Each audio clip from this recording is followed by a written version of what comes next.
আমরা ইমাম খতিব মুয়াজ্জিন গড়েছি সকলে একতা, মাসলাক দলমত নির্বিশেষে আছি লাখো আলেম তোলাবা।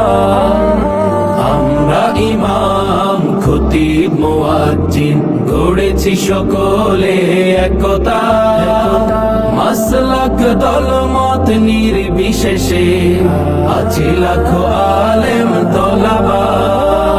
শানে সাহাবা, শানে সাহাবা, শানে সাহাবা, শানে সাহাবা। মসজিদ মিম্বার স্বাধীন হবে, উচ্চকিত হবে হকের আওয়াজ, সন্ত্রাস মাদক হবে নির্মূল, আলোকিত হবে সমাজ।